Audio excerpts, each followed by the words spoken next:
SB19's Pablo to holds first ever concert. Wow, napakarami na nga po mga fans or mga hotdogs ang nag-aabang dyan. Pero syempre, ang lahat po ng 18 ay minamahal silang lahat.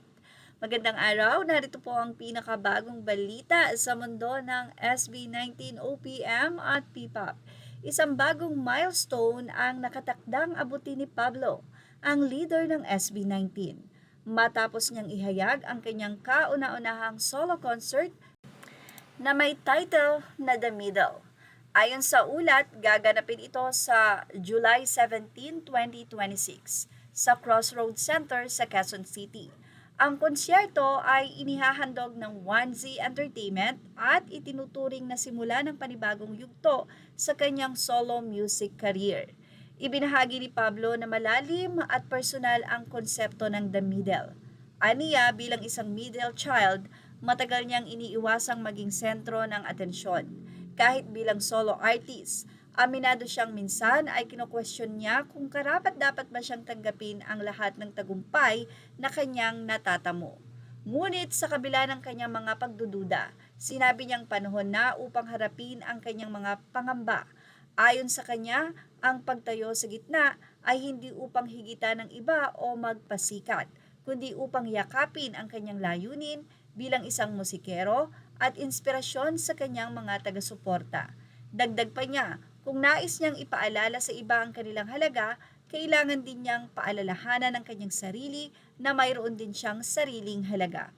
Kasabay ng anunsyo ng konsyerto, ilalabas din ni Pablo ang bago niyang single na Usad na magsisilbing kanyang unang bagong awitin matapos ang kanyang mga solo album noong 2024.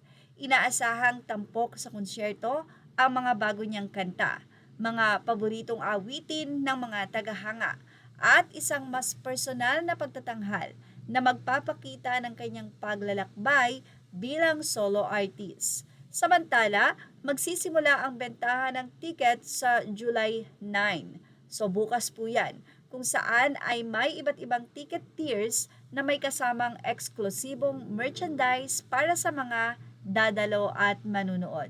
Patuloy namang hinihikayat ng mga miyembro ng SB19 ang kanilang individual na kakayahan sa pamamagitan ng kanilang solo projects habang nananatili silang aktibo bilang grupo.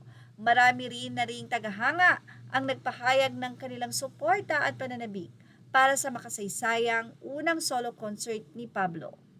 At yan po ang ating pinakabagong entertainment update, especially sa nag-aantay po sa mga fans ng SB19 ang 18. At yan ang ating showbiz snap update. Images are all credit to the rightful owners. Please like, share, and subscribe, and thank you for watching.